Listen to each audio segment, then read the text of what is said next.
Hey everyone, this is going to be a quick unboxing. Before I get to this, be sure to smash that like button and subscribe. To do this unboxing, I'm going to use my Cold Steel Raja 3, and you will soon find out why. I'm not going to mention where this is from until after I open it. Very well packaged.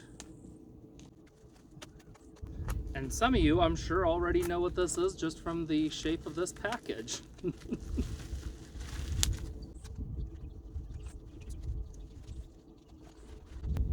Yep, a kukri.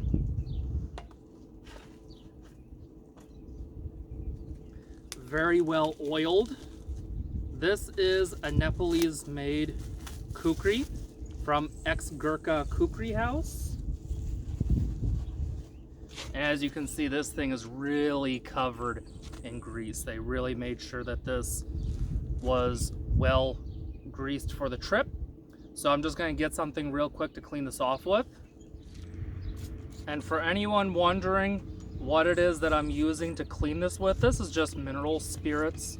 Mineral spirits cuts through grease very well.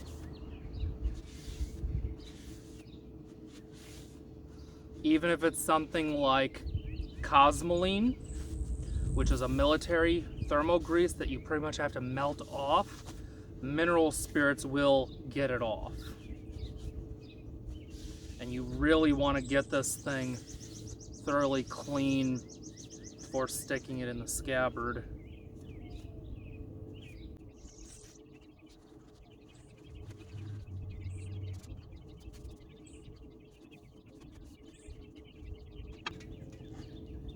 And they also greased the sharpening steel and the little utility knife. So I really want to be sure to get all this off.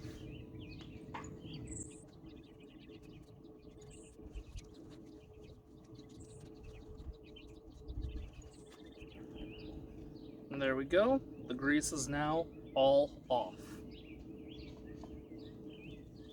I requested the guard on my kukri because I'm not a fan of big knives that don't have guards.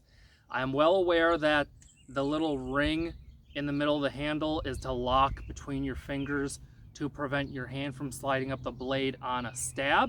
However, I still prefer a guard. The handle is plenty long for me too. That was one thing I was wondering about. It is plenty long for me. The fit of the scales is pretty good. And the weight on this isn't bad at all. I requested a 12-inch blade, and the blade is 3/8 of an inch down at the base, and it tapers. And the edge is pretty good. As you can see, yeah, that is definitely a sharp blade. On the little utility blade, it's definitely not as sharp as the kukri is, but I can sharpen this up myself. That's not a problem.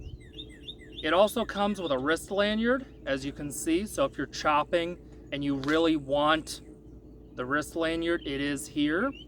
If I were relying on a lanyard, personally, I would replace this with something else like paracord. This here is a bit stretchy, and overall, I just wouldn't necessarily trust it as a wrist lanyard, but that's an easy fix. Here's an up close of the blade. Here's an up close of the handle. I opted for the more traditional handle shape, but as I said, I did want the guard.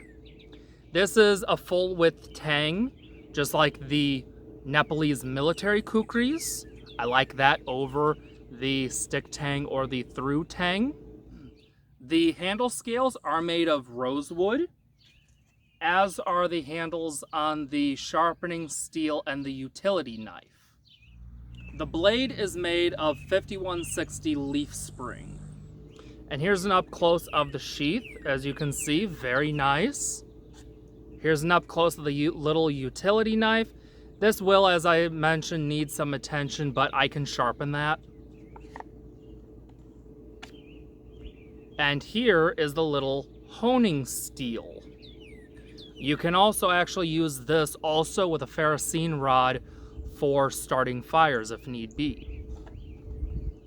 Very sturdy. It even has rivets on the back, so I really like that. And here it is in the scabbard. Very nice. Comes out pretty easily. You can also see where they actually peened over a part of the tang to secure the butt cap on, so that's very nice as well. It also says Nepal right on the blade, and it has the ex-Gurkha Kukri House initials right on the base of the blade. This is more within their budget line. The blade is what they consider unpolished, as is the guard. But so far, I think it's a very nice kukri. Here's the stitching on the back. Very well stitched. Ex-Gurkha Kukri House gave me a discount on this kukri because I am going to be reviewing it. However, just as always, I'm not going to let that affect my opinion on it. I will also do a video of sharpening up the little utility knife. In the description will be the link to the ex-Gurkha Kukri House website to check out some of their kukri if you so wish. So that's pretty much it. Thanks for watching, and I'll see you in the next video.